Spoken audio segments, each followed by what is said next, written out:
Having a great day, attendance-wise and content as well. So thank you very much. Hello, everyone. Welcome to Dialogues, EXPO Chicago. I have the great pleasure of introducing Vincent Floriani, the Consul General of France. Hello, good evening. I'm delighted to be here tonight with you on the occasion of EXPO Chicago. It's a truly impressive and world-class art fair. This international event for France is the perfect venue to build new bridges and develop new partnership between France and Chicago.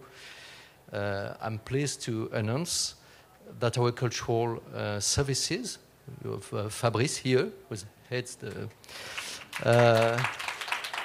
so our cultural services in Chicago, with the support of Institut français in Paris, have devised and organized a series of exciting cross-culture programs between Paris and Chicago. First, two renowned French curators. One is here, Guillaume Désanges, and the other one, where's Matthieu Poirier? Sorry, Matthieu Guillaume, sorry. Should not mistake them. Sorry. So they're participating in EXPO Chicago this week. Then in October, two American curators, this time I hope not to mistake, Naomi, Beckwith, of the Chicago Museum of Contemporary Art, and Megaralapati. All right, okay. Mega, sorry, I haven't met you yet. Sorry. So you will participate in the FIAC, the International Fair of Contemporary Art in Paris. Fabrice Rosier, again, our cultural attaché, and Stéphanie Cristello from EXPO Chicago. Is Stéphanie around? No. Will accompany you two to Paris, right? Okay. In November, Tricia Van Eck, director of the Gallery 6018 North, will travel to Paris to mark the end of this first year of French-American Curators Exchanges program. We have common goals. One of them is to establish lasting collaboration between artistic scenes and art markets in Paris and Chicago and beyond, with France and with the Midwest. In 2015, for the next EXPO Chicago, we are already exploring new ideas, like a series of French artistic exhibitions in local museums, French artist residencies in Chicago, and American residencies in Paris, as well as trips from French collectors in the Midwest and for American collectors in France. I'm convinced that the conversation that will follow between our French and American curators will greatly help shape these new cross-cultural programs. Thank you very much. Have a nice evening.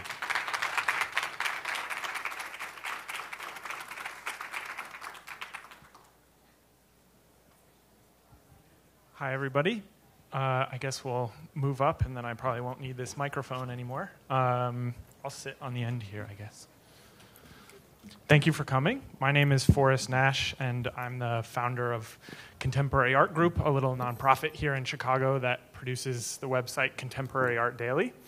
I'm very pleased to be here, especially because along with all of you, I'm excited to learn more about the exchange and specifically what these curators foresee as the value of the exchange. And so, I'll let them introduce themselves briefly, and then we're going to have brief presentations about the history of who they are and what they've done so that we're all familiar, and then we'll get into a conversation.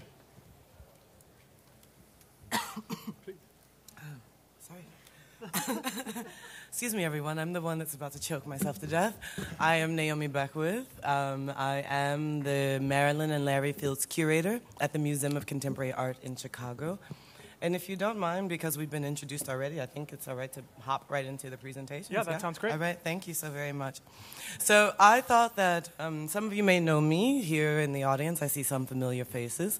But it's also the case that some of you may not know me or my work. And so what I'm going to do is give a very sort of specific and highly instrumentalized story about myself and my interest in French art and work. And before I do that, I just wanted to very quickly thank Fabrice Rosier and really acknowledge the fact that this exchange came from a series of conversations, very informal conversations that we had upon his arrival here in Chicago.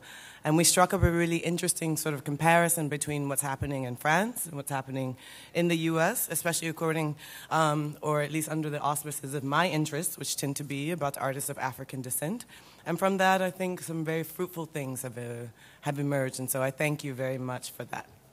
So I shall begin, for me, really at the beginning, and that is with the first exhibition I ever curated, which was called Fables.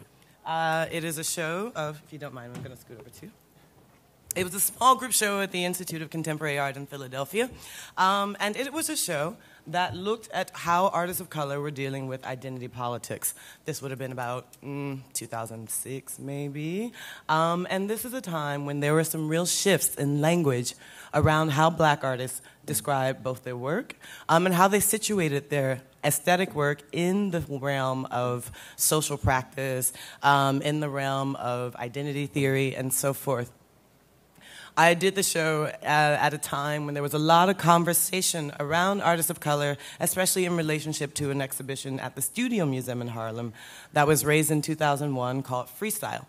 Freestyle was a show of about 45 artists of color curated by Thelma Golden. And Thelma very famously, in the introduction to the catalog, used the phrase post-black. And post-black became this incredibly inflammatory term for some people and liberatory for others. But what Thelma really wanted to point out was that there was a moment, mostly in the 80s and 90s, that we called the sort of multicultural moment.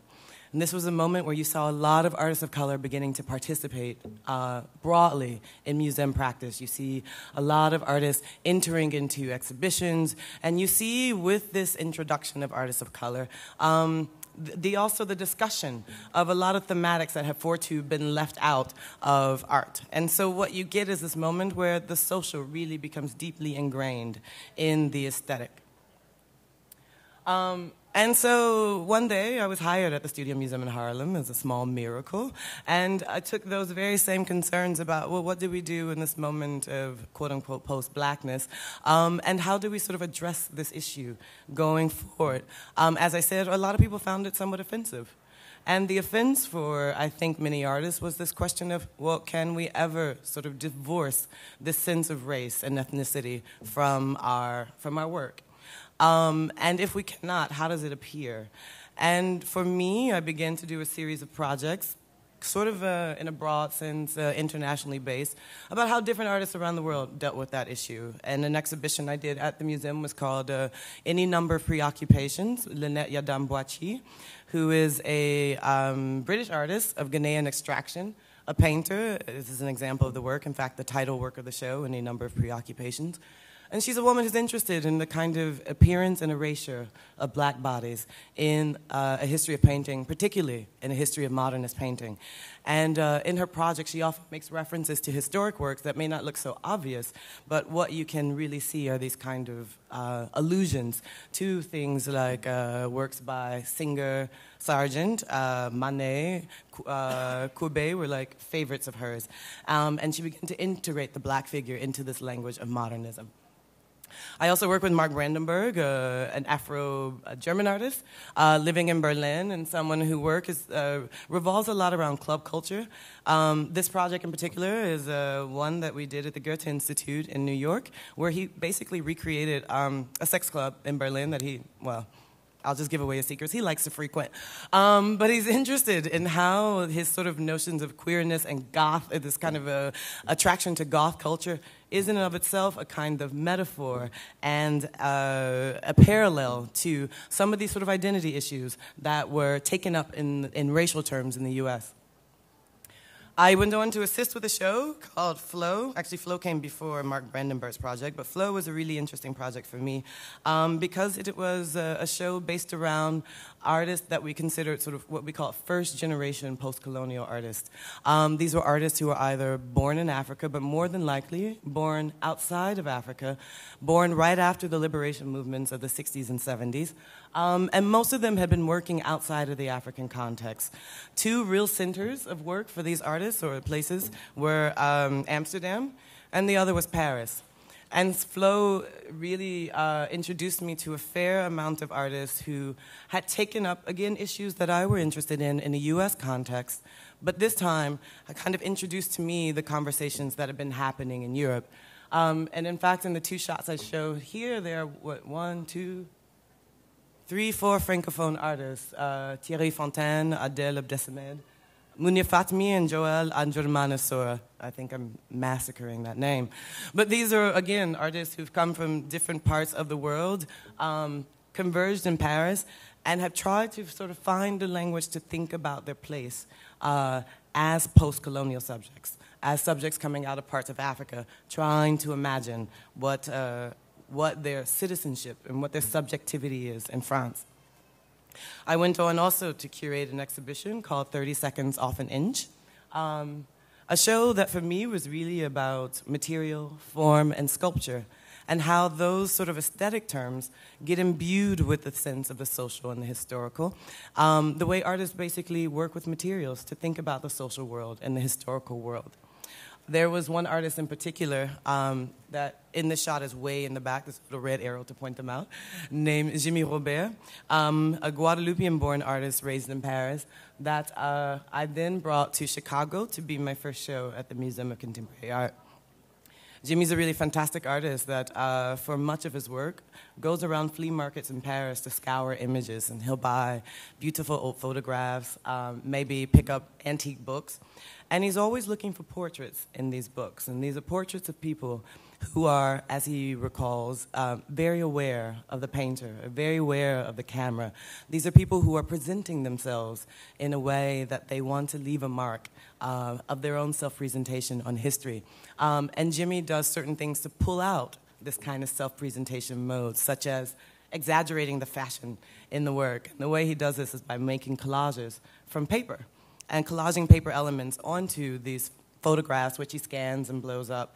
And so what you see essentially are prints, inkjet prints of a collage. Paper is a very important metaphor for Jimmy. And toward the bottom of this print in particular, you can see that it comes off the wall. He doesn't want his works to be framed like a traditional photograph or a painting. He wants them to be sculptural. He wants them to come into the space of the viewer and be three-dimensional, because paper for Jimmy can take on the place of the human body. He thinks of paper as a perfect metaphor for people because it ages, it's very sensitive to the touch, and it's, you know, it's torn easily and it needs to be repaired, I suppose. He also does a fair amount of work around body and dance and performance. Some of those works, some of those performances are recorded to become paper works in themselves, and so you see the artist performing for this object. And this work in particular, I think, is wonderfully powerful because it is an image of himself. He's already contorted and twisted into a strange sort of position, but the image also is in a frame. The frame has been built, pre-built, but the image doesn't sit inside of the frame comfortably. And I'm really interested in this work as also a metaphor of a kind of subjectivity. In other words, there may be a way in which one frames oneself, or the way the world frames you and understands you, but you may not fit very comfortably inside of the frame that's been built. There are other artists that I've worked with after Flow that I continue to work with, and Munir Fatmi I mentioned before. And he's someone that I'm really interested in because he's taking up questions like Jimmy in a very abstracted way about how does one talk about the framing of oneself. These images are from a residency that Munir did in the suburbs of Paris. Some of you may know that the suburbs have been a site of a lot of social and political trouble and resistance. And Munir was really interested in the sort of depiction of the people sort of rioting and resisting in the suburbs, most of which were immigrant populations. And one of the phrases that he constantly used for this residency, which consisted of making objects but also starting a radio station, was that the immigrant does not have an image. And he was interested in the word image being a kind of a larger term that meant image is about how one really becomes knowable to someone else. Were there really words, were there terms to talk about this immigrant population and their place in French society? Another artist I've worked with again is Adèle Abdesamed, someone who, as you can see in the work in the upper left-hand corner, takes on the literal material of these sort of riots that happened in Paris as a sculptural object. The top is a work called Practice Zero Tolerance, which was a phrase used by, I forget the Minister of the Interior's name at the time, in the sort of, in the 90s, who said that there was a zero tolerance policy for violence. But of course, one of the residues of these violent riots were these burnt out cars. So Adèle went on to make these beautiful sculptures that were reminiscent of these burnt out cars on the streets of Paris.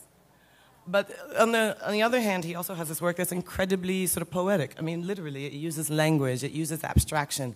And I'm very interested in the way a lot of these artists may do something that literally references, let's say, social, political moments like the burnt out car.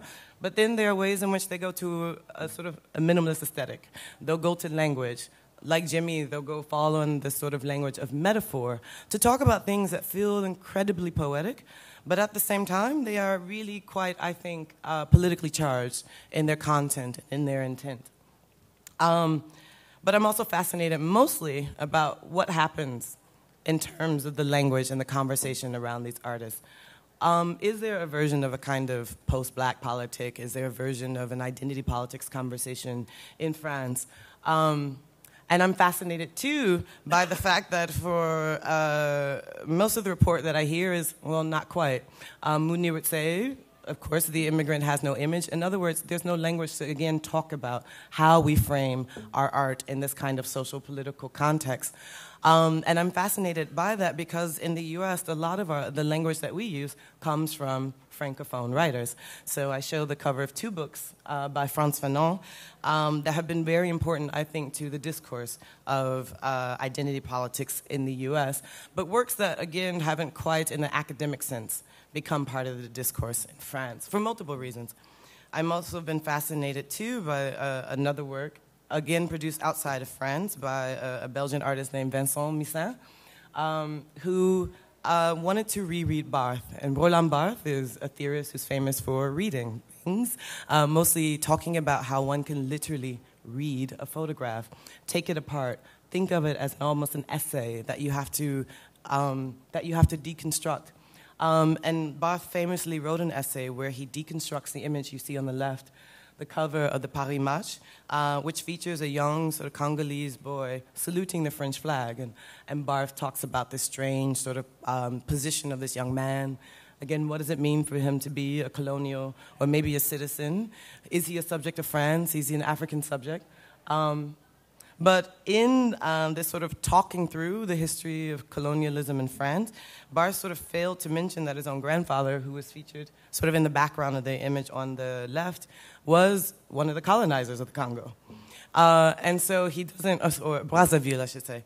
And so Barthes can talk very eloquently about the sort of relationship of images to a colonial discourse and to the way sort of France has built up an image of itself as a colonizer. But he couldn't get to the personal. And that was very fascinating to me. He couldn't really talk about his own biography. So I'm also really interested, too, in this sort of relationship to kind of personal for French artists, especially artists of color, and how that really works itself into, let's say, a conversation in the academy and in the field. So this is what I hope to do in Paris. Thank you.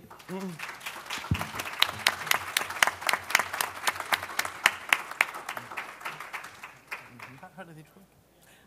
This is forward, and this is back.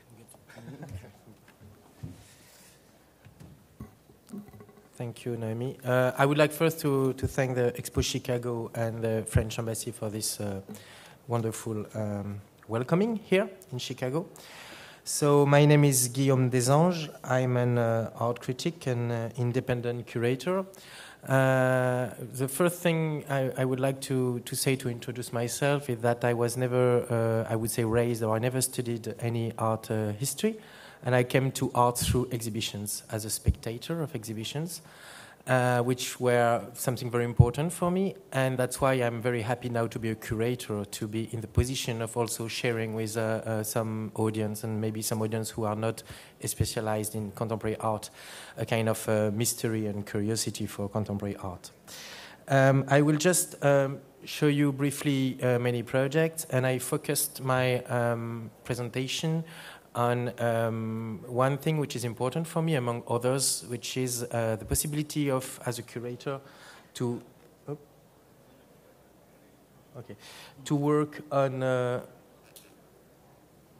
different scale. Where is that? Okay, sorry. On different scales. What I mean by working on different scale is that as an independent curator, I sometimes work on institutions. Here is a show organized in Centre Pompidou-Metz 2 years ago called Air, Labyrinthine Variation. It was a show about labyrinths, but in a very metaphorical way. It was mainly a show about wandering and loss.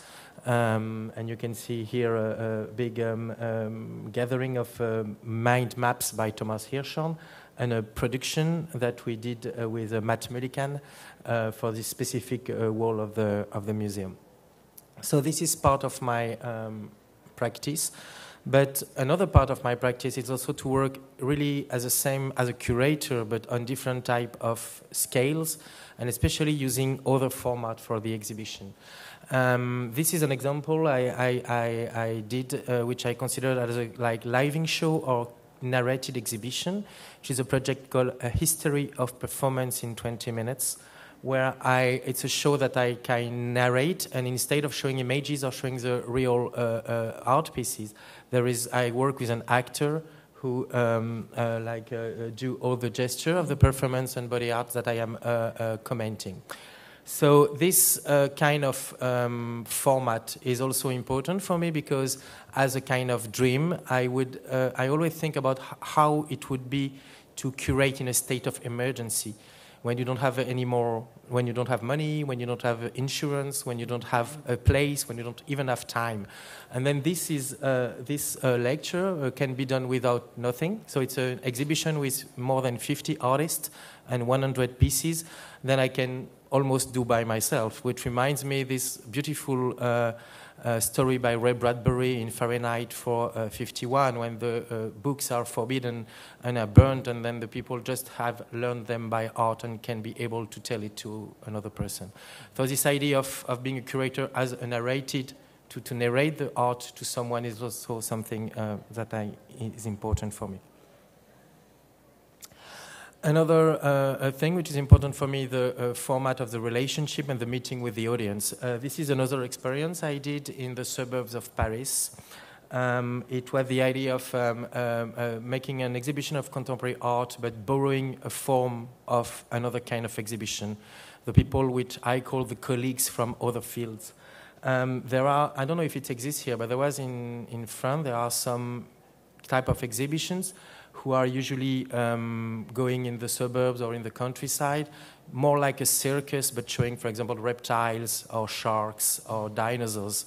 And they usually go on a mobile way, and they stop for 1 or 2 days in a parking lot somewhere, and they move to another place.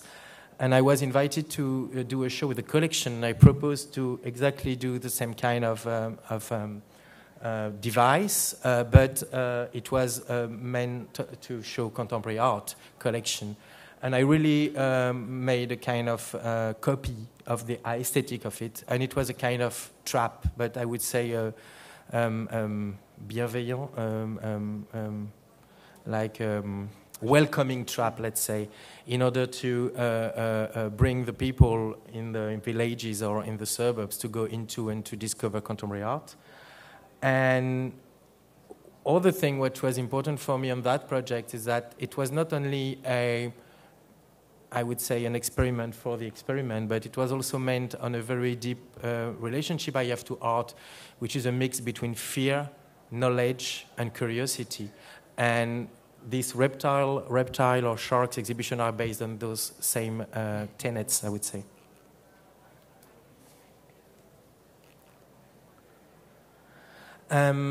Something that was also important, it was more recently that I was so much impregnated or loaded with contemporary art that I went as far as curating a show without any more art or contemporary art, but real objects and documents. This is a project I did in Louvain-la-Neuve. It was a biennale called Biennale of Louvain-la-Neuve, who invited me as a curator with another curator who is an artist.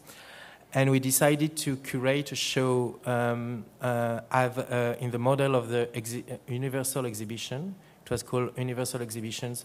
But a kind of anti-Universal Exhibition. I know that here in Chicago you know very well about Universal Exhibition, which were made in a time when we had a kind of very positive and speculative vision of the future. And I think nowadays things is pretty much different, especially in Europe. We are very kind of a fear of the future. So the idea was to take this idea of the pavilions but make anti-pavilions and to give, like in a Biennale of Contemporary Art in a way, a kind of image of the current or contemporary world, but with pavilions which are called, for example, pavilions of regression, pavilion of catastrophes, pavilion of repressed memory. And this is, for example, the pavilion of masses. So the exhibition was based on a lot of documents, so a lot of images taken from internet mainly, but a kind of gathering of images, and also a lot of documents, articles taken in different kind of newspaper, and real objects. For example, this was a pavilion of trade, where we had a lot of objects which are forbidden to trade, but represent, smuggling and all those kind of things. And we also, for example, had a wonderful a collection of Swiss border officer who got like thousands of objects which are used by the smugglers to pass drugs or whatever thing. So it was all this idea of showing a kind of underground economy and underground type of exchanges. And finally, another project which is another type of answer to this question of how to curate in a state of emergency. Was this project I did in the Museum of Paris Art Museum in Miami last January. This was called Curated Session, and the idea was to curate a show in one day with an artist. Here I invited the Spanish artist Dora Garcia, and the idea was to have a kind of blank board, which was a metallic board with magnet, and the idea was to discuss, to print when we needed to print, and to install the show, and to make a kind of, in a dialogue, make a kind of scheme for a show. And at the end, it finished at in a way, a real show, but based on documentation, and about the question of mad marginals, and the relationship between anti-psychiatry movement in the 60s, outsider art, and political engagement. So at the end, the project, after the one day, finished like this, and was shown, stayed at the exhibition for 1 month there. I guess that's it. Just to tell something about my relationship to curating is that I always, when I do a project, I always try to challenge a subject, but also to challenge my relationship to curating and ask myself, of course, a lot of curators, I think, ask themselves what to show and how to show art. And my question also, I add one other question, which is why showing? And this was something very important lately, and I always try to imagine why I'm doing the things, why I'm doing another show, there's a lot of shows, a lot of biennales, a lot of things. So my main question nowadays is why I do the things. And of course, the answer change every 6 months, and I have to find a new energy or new necessity to do the things. Lately, my idea was that I really think that art is a place of alternative, is a place which is unsubmitted to the dominant forms. And I would like to state this idea of the art as a place for resistance to forms, whatever dominant forms are. And in that case, I also have to think that also as a curator in my exhibition, and I decided to try to work in a de-skilled regime. The question of de-skilling was a term that I think, what's his name? Benjamin Buchloh used about conceptual photography, about the de-skilled photography. And I would like to also think about what will be a kind of de-skilled curating, meaning that as soon as curating will become a dominant form, then it will have to try to challenge itself and change itself. That's it. Thank you.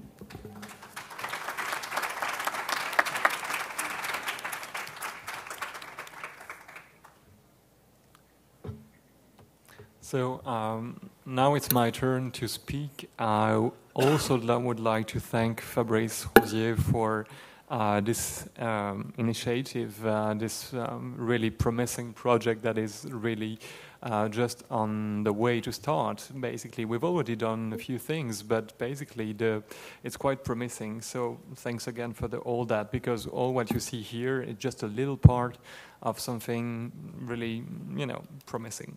So speaking about me, now it's my turn. Just a little word about my background, which might explain or maybe sometimes justify my curatorial choices.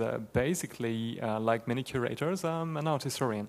And I've been trained as that. I did my PhD at the Sorbonne, and luckily I got to teach there for a few years. And so I went through very academic programs for a year.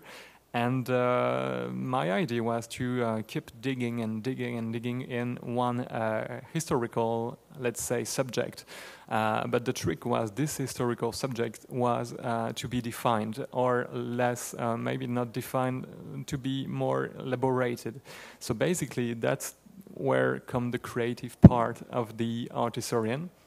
Sometimes when we fill historical gaps, we made personal choices, and of course based on really let's say personal choices. So that's a part of the let's say scientific activity, and I consider curatorship as a way of basically making people closer to what I believe is worth seeing. So it's basically really selfish process in the end. It looks academic, it looks historical, but in the end I just want you to share this beautiful poison that is art. So I've been working on those topics. I've been kind of exploring the idea of perception in abstract art, let's say since the origins of abstract art, let's say 1912, 1913. And basically most of my personal projects are the projects I've been involved in as, let's say, from, like writer in catalogs, contributor to scientific books or magazines. Even as a critic, I was kind of choosing things that would, belong in the same book of research, and every time writing a new chapter of it. So the idea was to work on how perception can be a medium in itself. It might sound, crazy for some of you, but for many artists, this was a goal. And I wanted to do that through, of course, lectures first, publications, and quite the last years, I've been associated with an offer to curate shows within institutions. And what I've chose among the few exhibitions I made, like I never counted, but it should be like 7 or 8. I've just chosen a few ones. They're basically images going in the back, which basically were dealing with those questions. So basically, I'm given carte blanche.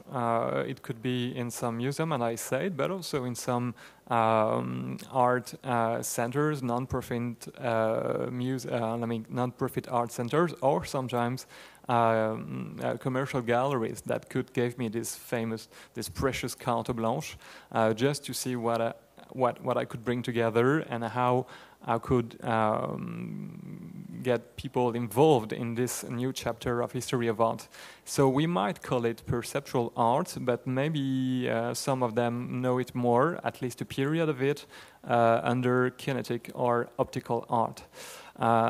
This was a major trend between the middle of the 1950s and the middle of the 1970s. So let's say that during those 20 years, there's been like an explosion of those thematics within they gained those artists, like the one that you see here, not this one, who is quite recent, is Anne-Veronica Johnson, but let's say people like Soto, which I'm preparing a retrospective right now, or Carlos Cruz, yes, were the kind of heroes of the time. They were appreciated and commented and exhibited by the most edgy institution at the time, the most edgy art historian, the most edgy critics. And what attracted me first at that, when I started to study the subject, was that they were kind of forgotten. Like 10 years ago, when I started to work on that, they were really in the bottom of the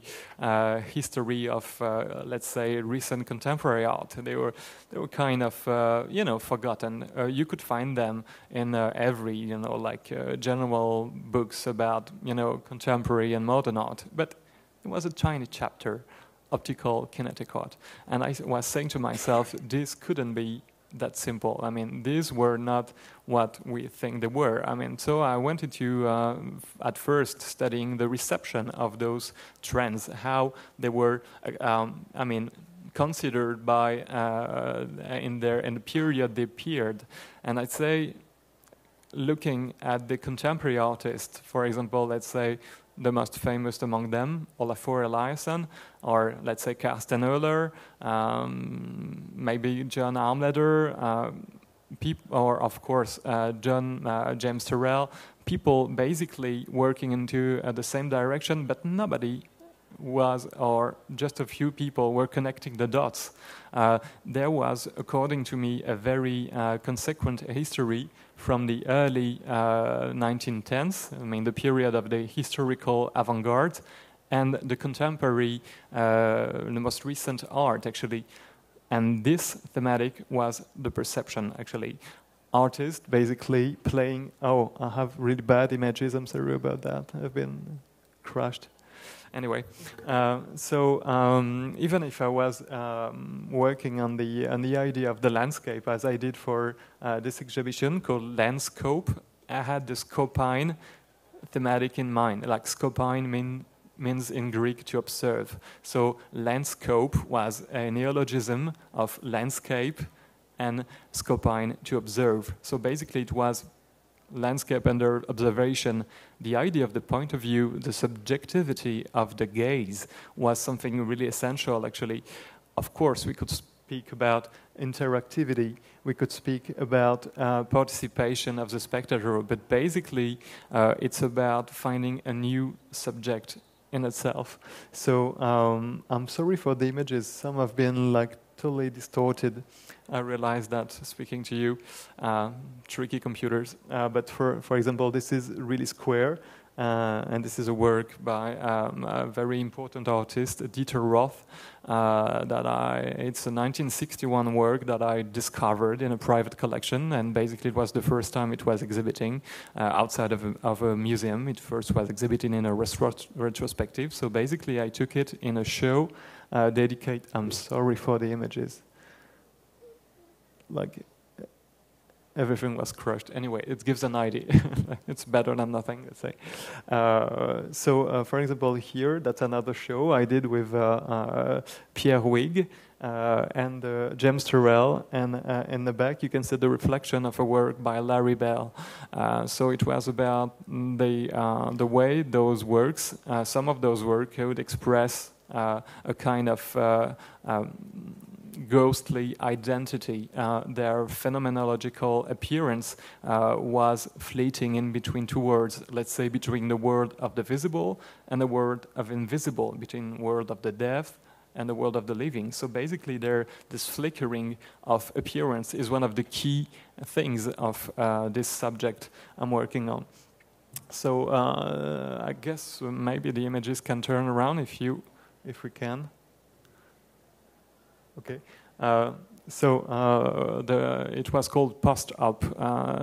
One of these shows, basically treating about the fact that hand was not forgotten by artists working with optical devices, optical concerns. There was a dialogue since, for example, this beautiful Dieter Roth kind of unique painting between the machines, the grid, let's say the conceptual grid, vibrating grid, and the hand doing the work. So that was this idea of post-op. Let's say it was kind of a new chapter of the show called Dynamo, which I curated with another curator and two assistant curators at the Grand Palais last year. Which was let's say big shows with 143 artists from, let's say, Giacomo Balla to and Veronica Johnson, or again Karsten Oehler that I've talked about. This general projects basically is still ongoing, and every time I go to a new subject, I realize that there is something to do with perception, mostly visual perception, and so the next project will definitely treat something quite similar, because I think this history needs still to be written. So this is a kind of curatorial, obsessional presentation of what I'm doing, but basically I think it kind of defines my the way I see things and the way I see curating. Like it's writing, not with words, but with works. Thank you.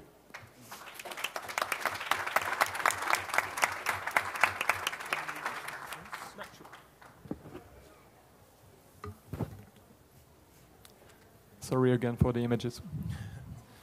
So now that we know a bit about what everyone does and the point of view that you're coming from, I'm curious if you could just answer a very simple initial question, which would be, what is the value of this sort of exchange? What is important about two places finding opportunities to collaborate and learn from each other in this way, and how would you establish a criteria for success? Since we're at the beginning of this project, how will we know by the end that this has been a successful endeavor? What will that look like?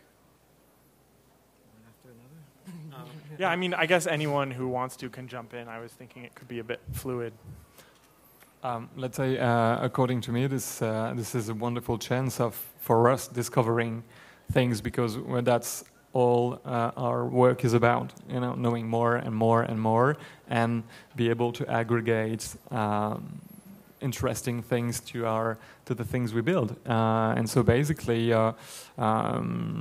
enhance our knowledge and the limits, the tiny limits of what we are working on, being surprised, discovering things, discovering people, and that's not that natural. It has to be helped. It has to be built, and of course, transcultural exchanges of this kind allow us like mechanically to be confronted to other people's choices that we sometimes we wouldn't make naturally. We discuss a lot in this kind of like work frame about what could be good. We hear each other, we know about our topics, and basically help each other to to enhance those topics. So basically, working with friends in America is kind of a great opportunity. Actually, we need America, and an American curator might find really useful things for their work in France, especially when they work already with French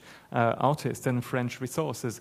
I'm working a lot with American artists. Basically, it's a really important part of my, research field. So being helped in that conditions is a wonderful opportunity.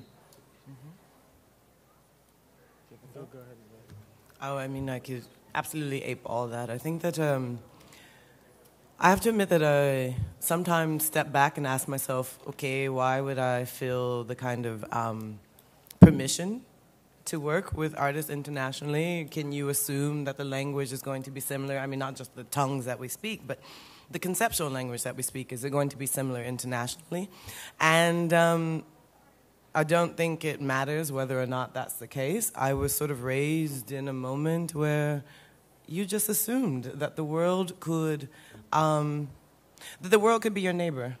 Whether we're talking about a kind of pre-global moment, or even in the case of a woman from the south side of Chicago who very much values, let's say, Pan-Africanist movement, you never sort of considered your own environment, the soul environment of the context of whatever was produced, right? And so you needed to have conversations always in multiple contexts to maybe forge alliances, but sometimes put pressure on what you believe. Like, I'm very happy to go to France and someone tell me, what are you talking about? You haven't done your homework. These are exactly the things that you should have known already. I think the space for research that Matthieu just spoke about is incredibly important. And these are the things that need to get fostered and sometimes are rarer than we want to acknowledge when we feel that so much is at our fingertips in terms of, I don't know, the internet or interwebs or whatever. And in terms of how to measure success, I always have a problem with the question of success, to tell you the truth. But there are two things I think that come out of this. The one is the meetings itself. You cannot predict what happens from a meeting, but between what happens from the three of us and the other curators sort of participating in this project, the conversations that come out of that, but also the ideas that begin to percolate from the conversations that happened in France. These things begin to bubble up in ways that we can't quite even acknowledge probably in the near future, but that may become something in the far future. I think that also we've probably been given a little bit of a charge to think of a project, right? Right. And already the project is the result of these kinds of, liaisons. Well, I totally agree with what has been said, so I don't have a lot to add. The only maybe two things that I would like to add is, first is personally that I never considered my job or my practice of curator as inside the borders of France.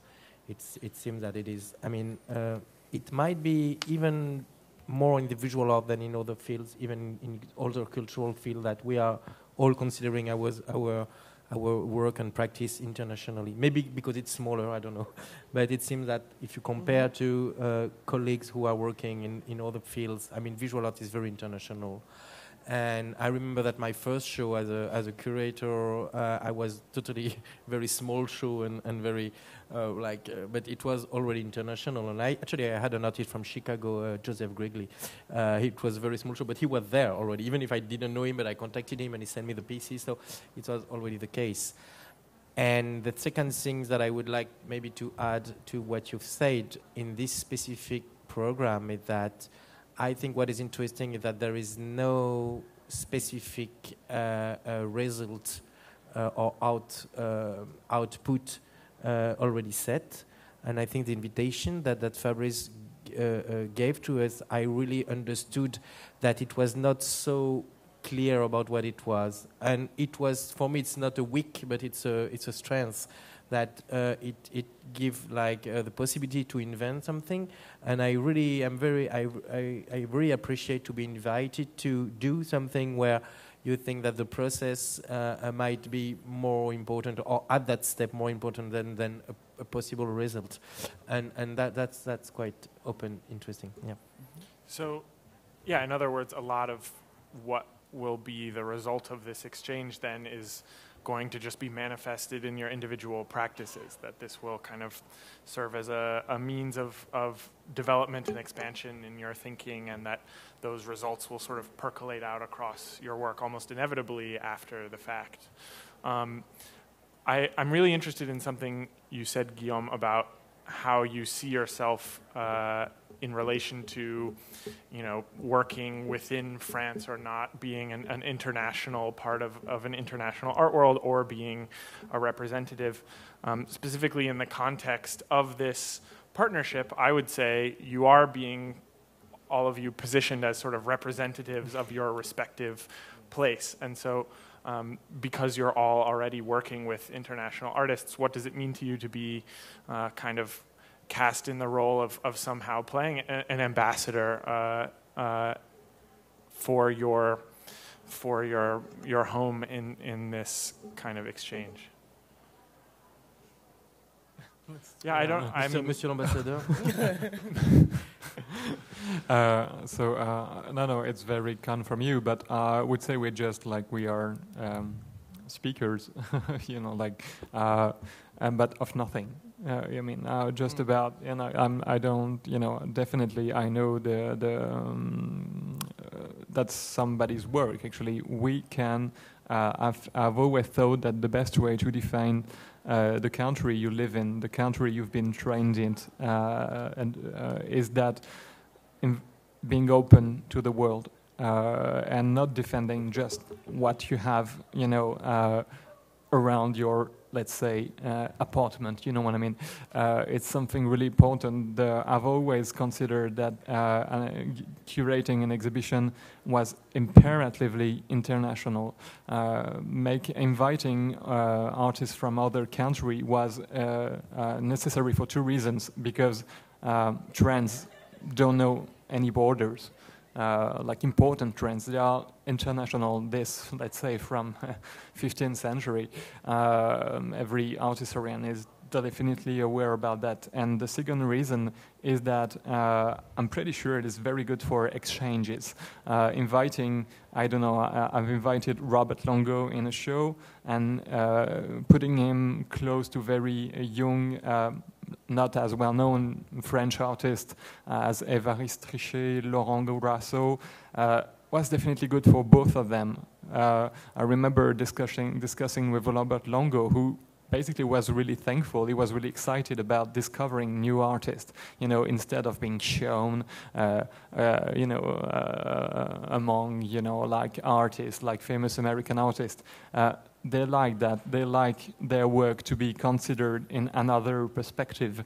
And plus, it's very, it makes those people travel for hanging the works, for, it's really collaborative work, and it cannot be kept within a country. And I'm pretty sure that promoting, I remember, again, for the example of Longo, he was, at the time, the best promoter of the show in the States at the time, just because he was really happy about it. That's the way to promote. If you defend just your single occupation, you won't get attention. You have to share. You have to give first in order to receive. Mm-hmm. I think it's also really significant that, at least from the U.S., we have curators coming from what we talked about as the center of the country. Oftentimes, when you do have these international exchanges, what you get are trips and exchanges from the coast. Mostly New York, and then LA now is sort of, coming into its own shine, and that's very good for them. But what ends up happening in Chicago, I think, is that it becomes this sort of site of a site where everyone knows and no one's ever been. Everyone loves the museums here. I can't tell you Actually, I will say, without fail, every artist, international artist that's come to show at the MCA has always asked to go down to the Renaissance Society, like almost immediately. You know, before we can get the show up, they want to go visit the Ren, which is amazing, really, really amazing. So there's a reputation, of course, that precedes the city, but there's no direct knowledge unless one is really doing projects in that city. So for me, it was really incredible to have someone here, to have visitors here. And also, I do understand that part of my work will be an ambassador for a U.S. context, but I'm very aware that that ambassadorship will be about a Midwestern context. Yes, I've lived and worked in New York for quite some time, but I think a lot of my conceptual upbringing was right here, and clearly my work is here now, and so it's important to bring that work out into the world. If I can just add, if I can feel the ambassador of something is someone, the artist I'm working with. Yeah, that's the idea of being freelance curator. I want, speak about them. I want to be their speaker in a way and their ambassador. But it's only because I'm not evolving within an institution. That's for sure. That's for sure. And it's a moment of my life, and I definitely understand the political necessity of defending the colors of your ship. Of course. Yeah. What do you think, Guillaume? I don't totally. We discussed that earlier. I don't totally feel the ambassador of the artist. Sure. I think it's a kind of syndrome of Stockholm. Actually, I should be. I try to be careful about not totally the victim too much there. No, but as far as the cultural thing is concerned, I can. There is something funny that sometimes you really feel that you are escaping something and you don't escape it. When I did studies of economics and then I turned into art not lately, but let's say 10 years ago. And I met a friend of my life of before, lately, which I didn't see, and I was explaining to him what I was doing now, like big change, and how could you expect that? And explaining that I work in the arts now, and I became an art critic, and I was quite a little, discreetly proud of that, like narcissistic thing. And after the discussion, my friend told me, you didn't change. And, and then I realized that you cannot jump out of your shadow. So I could play the, outsider. I might not have been an outsider. And it happened the same as my relationship to France. I consider myself an international curator. And as you know, I'm not so much into the French, I would say, model or whatever. And then when I travel, I do projects, elsewhere, and I travel a lot, and I always pretend. And when I was in Mexico, there was some people invited me, and I did a lecture, and the very with nice thing, the people told me, "You are so French," and then I guess. It's not contradictory.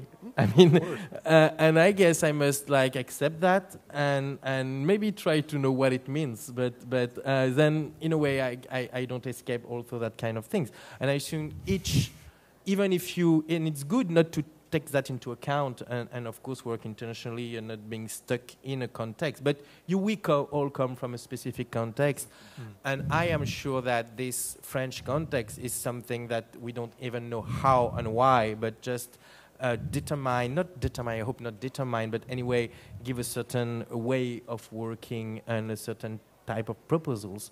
And this is also something, in a way, I would like to exchange in this context with our colleagues from here, and I would like, in a way, to spot the thing that can be interesting also in the French culture, the French thing, and yeah, to be the ambassador of it. Why not in that way? I'm glad you said that, because as everyone's been talking, I immediately connected back to Naomi's presentation, and specifically her talking about Barthes and the hesitation to kind of fully accept biography as a salient part of a theoretical conversation. And in that sense, I think, as you say, you almost can't help, no matter how much you feel you get away from one's biography, it's always present, and it's always a factor in everything that's happening. And I think that adds a layer of value to this kind of an exchange, regardless of the level of kind of identification that you may or may not have, that unique that unique interaction between the two places will inevitably happen just by virtue of your biographies. One thing I wanted to ask you about, you're all, of course, curators, but as just was alluded to, Naomi is a curator with an institutional perch, whereas you two are both independent curators. Is that something that you would say is more common in France or in Europe in general? Do you think that that the independent curator model, I mean, at least from my perspective, it's not quite as common here as it is in Europe. So how do you see differences, or maybe I'm wrong, maybe it's really the same. How do you see the role of the curator within your respective places and the differences between those contexts? It's a pretty complicated question. Yes. No. I mean, I understand that it's really a professional level actually, and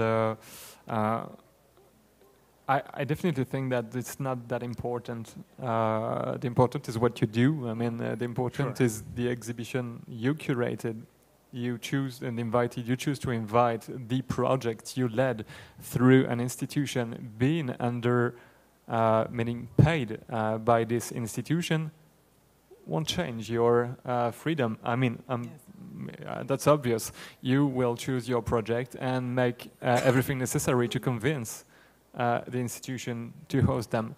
That's exactly what Guillaume and I do. Actually, we are hosted. We convince. We believe in something. We find the words. We find elements to prove that this is necessary at a very time. It's permanent work, and you do exactly the same, Naomi. I'm pretty sure about that. So, of course, speaking about me like being the ambassador of Stockholm, yeah, which I confess, of course. But but just to say that being this kind of logic is not being submitted to artists. You know, a curator, you know more than anyone that a curator is not submitted to artists. It's something. It's a collaboration all the time. And plus, as an art historian, you need absolutely some distance towards the artist. I mean, this is a complex thing. Being friends with artists, listening to them, reading their writings. Basically, you can't be their tool, because of course many of them would like you just to speak as their own voice. So basically I was kind of I just say that to temper my like faithfulness to I am faithful to artists, but of course it's like working in atomic energy. You need to be really careful.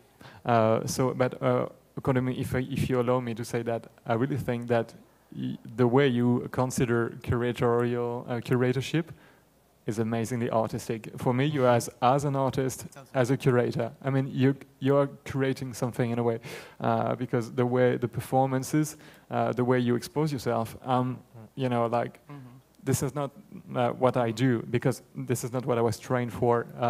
But so I'm very admirative about you, you know, being able to, you know, create this. Obviously, I'm always considering myself as a curator, as a writer, or as an art historian, as someone that shouldn't be seen. You know, I say that and I'm talking to you guys, you know, like I'm on the scene, which is paradoxical, of course. But within the show, when you curate the show, when you see the show I've curated, I'm nowhere. But it's like some filigranes and some, you know, like, you know, in comment on dit des billets, like dollars, like the notes.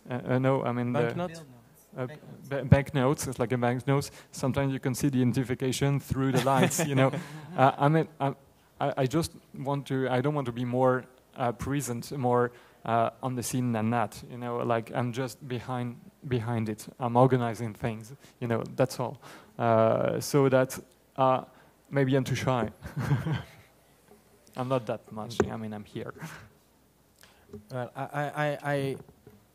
you can imagine that I had to answer this question several times already about this question about being an artist and being a curator.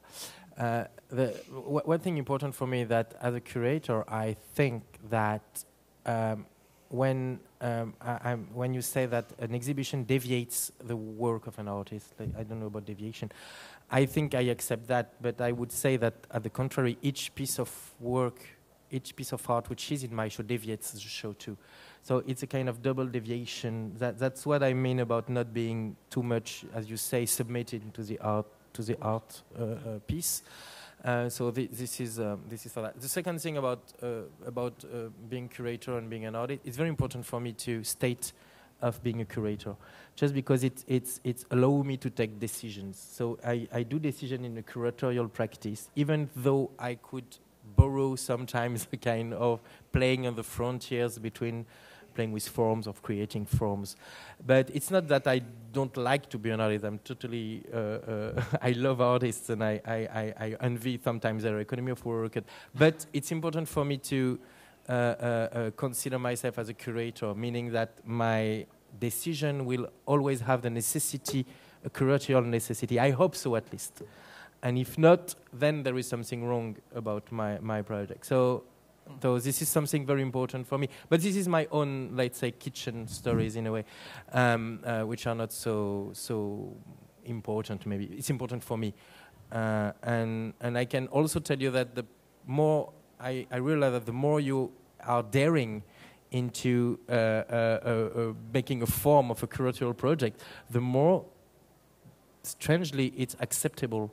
When it's necessary and accepted and stated, it's acceptable for an audience who doesn't see you anymore in this protocol. And I won't go too far, but I can give you a very precise example of that when I was hesitating of you say being shy of making a kind of a very strong form, then there was no problem for the audience, and I decided to go toward it. There was no problem of accepting it. I mean, it's a question which is more questionable within the art world, that's for sure, and that I have to answer that. But within I would say, out of this and for the audience, for example, the project with the circuit thing, it's very obvious that it is an exhibition and not an artwork. And then for the audience of those places. So in that way, this is how I deal with this identity troubled issue. So, I mean, it's really funny. I think your question was about independent versus institutional curating, and the answers very quickly diverged from that, which I'm actually fascinated by this curatorial debate about sort of appearance of the curator. In short, I would say that I'm not quite sure that there's percentage-wise that much of a difference between the number of institutional versus independent curators in the States or in Europe. I think there are different possibilities and honestly different national rules about who gets to curate where. I'm really interested too, though, in this question of visibility. Where do we appear? I would say my own practice is probably quite sedate in that respect. You know, I'm very much like Matthieu. I'm happy to disappear. But I think there's a reason why I've also made a very specific decision to stay inside of institutions. I mean, on the one hand, I'm happy to like have this imaginary freedom of doing what you want. But besides the fact that institutions allow you all sorts of resources, I'm most interested in curating as a kind of activism. So what does it mean to be able to champion the work of certain artists, and very specifically in the context of contemporary art, which I think also is at the basis of this debate. This debate doesn't happen with historic art, dead artists. This debate only happens with living artists. And that is, how do we make sure that their work begins to enter a historic conversation? And so for me, the institutions still sit at the center of historic discourse. They are the ones that begin to collect work, if it's a collecting institution. They're the ones oftentimes producing the most scholarship. I mean, again, these things are shifting. But when you have the opportunity to see a work that has been made 50 years ago, 100 years ago, 1,000 years ago in many cases, it's really about the institution that protects the work, protects the objects, protects the reputation of the artist. And so for me, it's important to be inside those places which allow for that protection to happen and to kind of be a mediator into history, literally, in that way. So you mentioned you used the phrase championing artists, and you talked also about sort of representing artists in the world and deferring in some way your own voice to theirs. Specifically in the context of this exchange, I wonder if there are any particular artists who you've worked with, any of you, over the course of your career that you might expect are kind of under-recognized in the sort of counterpart in the exchange. So either Chicago, Midwest artists that might not be particularly visible in France, or French artists that we might not have much access to here. If you guys want to get into any kind of specifics about who maybe we should all be learning about as part of this exchange. Yeah, let's say we share this problem of under visibility sometimes. Yeah, of course, which some other big cities don't have actually. What do you think? Yeah. So all the only very good reasons to work together. That's what I see. Yeah.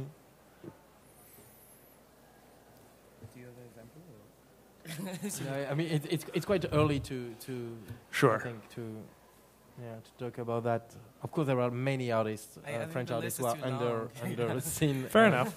I would say most of them actually, but so far it's a little. I guess what I'm hoping to get at is just that there's often a kind of difference in perception that happens between how a place and its art community sees itself and how it's seen from the outside. And for me, part of what I would be fascinated to learn, maybe this is more appropriate to get into after the end of the exchange, but I'm very curious about what your expectations are maybe going into this exchange. What do you imagine might be something about your respective place, whether it's specific artists or not, that you expect isn't so visible from the outside and might be a source of difference? Is there anything that going into this, just in terms of assumptions or expectations that may be overturned later, that you would say you see as a kind of contrast between your respective art communities, if not specifically, which artists are prominent? Well, I've already said for me, there's a lot of academic questions that I have really about the history of discourse, the history of colonialism, how it gets described. I think that it's really important to think about the particularities of a place and how it answers the same problems. So, for instance, what does it mean to, in the UK, have a very strong discourse around post-colonialism? It was a colonial power that has language, books, essays, and then whole institutions devoted to this. In the US, we have the civil rights movement and its wake, and again, whole literal books, writings, institutions about that. I'm still curious about what happened in the French context, but I'm also curious about what becomes invisible in all those exchanges between the multiple places. So, for instance, excuse me, if I were to talk about some of the psychoanalytic theory that came out of the U.S., does that make sense, to a French audience? Right. I'm not quite sure it does. I'm also interested in another possibility, too, in that maybe it's not about underrepresentation, but under-knowing. You could know something and not know it. Sure. I'm interested in, for instance, the history of pop in the U.S. It is, quote-unquote, sort of well-known globally, but Chicago's had its own kind of very particular pop movement, the Imagist movement, that's lesser known. And so there's a whole narrative of kind of mass culture into visual culture in the U.S. that gets exported into the world. But there was a very particular form of it here that kind of hasn't worked itself into that narrative, and it's a very, very different story. A very different story than what's been received, even in the U.S. And so what does it mean to kind of disrupt some of those stories a little bit in this trip or even in future work? Yeah, I think that's exactly what I'm thinking could be one of the key values of this, is just that, in addition to sort of having the opportunity to present your respective place of the world in some small way through your own work, I think it'll produce very interesting feedback. You know, when you do, say, trot out certain ideas that you take for granted in relation to American perspectives on psychology, the way that those things are received in some way will teach you as much about France and the cultural relationship between the two places as, you know, just learning about, you know, French ideas might. I think, well, first of all, I should check in. How are we on time? Does anybody have an orientation? I don't know. Okay, so we're getting close to the end. Should I open for a question or two, if anybody has anything that they're wondering about before we finish? Sure. Yeah.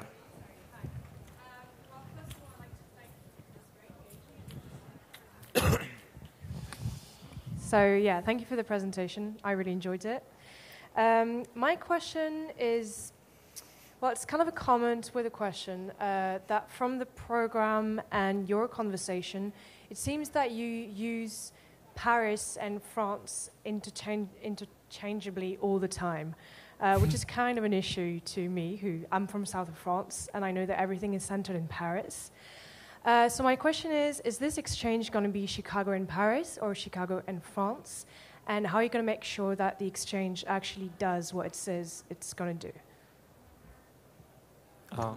As I know from the program, if I might answer your question, it's not only Paris, of course. The program is much richer than that. Basically, of course, as you know, France is a strange country. It's really concentrated around Paris. But, of course, the program will extend above the limits. I mean, the geographical limits of Paris, there are plenty of art centers within the country, of course, but Paris is definitely a big center. If you go to Germany, for example, it's really, it's multi, geographical. You know, you have many little important cities. So in France, it's less equilibrated, but it's been a huge fight for, let's say, 30 years at least to equilibrate the whole thing. And you have excellent museums, far from Paris, and many of them, as I saw, were included in the program, of course, because, if we don't do that, who will do? Of course. Yeah, I don't know if it's an answer, but... Yes, I mean, it's exactly the case. I mean, when Fabrice and I first began to talk about what I do, I mean, the first thing I said was I don't want it centered around Paris. One can do Paris very easily, but yes, Marseille, Brittany, they're all on the list. And the idea is to really think about, again, context. What happens outside of the capital and how do we begin to expand? What the notions are of what it is. So forgive us for using Paris and France interchangeably. I actually thought about this when we were talking about the differences between having a kind of an independent curator and an institutional curator involved. In some way, I think it's very perfect because Naomi is specifically tied to Chicago here as a city, as a key part of our museum. But as independent curators, I think Guillaume and Matthieu are much better able to sort of fluidly represent or participate within a broader French context because they are not specifically tied to a place in Paris, even if they often work in Paris. And I know we did see representation of other institutions outside of Paris. So I think it's a good fit in that sense for specifically an exchange with France in general. Yeah, you had a question? Yeah. Could you pass the mic? Okay, you said interruptivity. That's like a word? What is that? What does that mean? Radioactivity? No, you said interruptivity when you were talking interactivity. when you were talking about interactivity, not landscape but landscope, and then you said interruptivity or interactivity. No, maybe I wasn't clear about that. I'm sorry about it, but it was two topics. Let's say scopine, to observe, is definitely an active action. It's an action. It's not, as we all think, it's passive, but it's not. And that's why I'm really into this Scopine notion about being actively looking at works, and works that will take that in account. So I don't know if I'm answering the question, and maybe I misunderstood it. I think I misunderstood. But anyway. My fault. I'm totally into the idea that like psychoanalysis here doesn't really make sense somewhere else. Like that makes perfect sense, but it's like something that you get so stuck in when you live somewhere that it's hard to break out of. So when it comes to nationalism, especially when you're trying to deal with issues of post-colonialism, like what kind of signifiers are people going to be able to interpret within a specific cultural sphere of like a place? Because you're, especially when you're dealing with an institution, you're not really dealing with, like you have to consider that people can't necessarily always read art.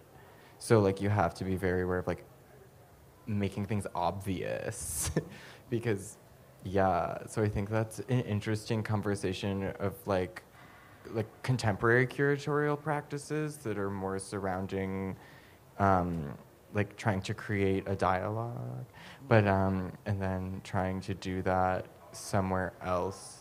So I guess, I don't know, it's not really a question, I'm just like interested in relaying. Thank you. Thank you. Thank you. Thank you. Yeah, thank you for your interest. Maybe we have time for one more quick question. Yes? Thank you. I'm quite encouraged that this particular panel was put together because I opened a gallery in Chicago in 2000, and it's the specialization of contemporary French art. So I have about 25 artists from Paris, from South France, from North France, and I've been alone in this whole deal. In Chicago, you'll look in Chicago Gallery News in year 2000, and you will see Joji Gallery, the only gallery that specialized totally in French. So in 2006, I moved the gallery and expanded to Naples, Florida. Again, the only gallery specializing in contemporary French. I guess it's good in one sense in that I have no competition. But I like to see, when I heard this word exchange, I got excited. And I think I want to commend you all for trying to get together and trying to promote between the countries. Now, one of the shows we had in Naples, Florida, I had 25 artists that came from France for the show. And we contacted the French consulate. No one came. They were very nice. They said, we think this is great. You're promoting our country and our artists from our country in America, but we don't have anyone available to come. So the artists got on the phone and called, and they said, you know, we're from France. We were hoping that someone could come. So I guess what I want to say is if this is going to ever progress, I think the countries need to get together first and say, what are we going to do? Because when the curators go out and you try to establish something, you have to go into a city. And if you're from France and you come into the U.S., you have to approach someone to see if you can sell them on the idea of a major exhibition or program or whatever it is that you're going to try to do. Not easy. It's not even easy for me, and I live in America, to go and see if I can have a huge French cultural exchange program. Very difficult. Now, we have been approached just recently by someone who is very connected with diplomats in South America. And they do know that I'm one of the few galleries, 15 years, specializing in contemporary French. They have asked us to possibly come and do a cultural exchange with my artists in Chile, Peru, and Brazil. So I'm hoping that this may come to fruition, and it's folks like you all that maybe can help us get this together.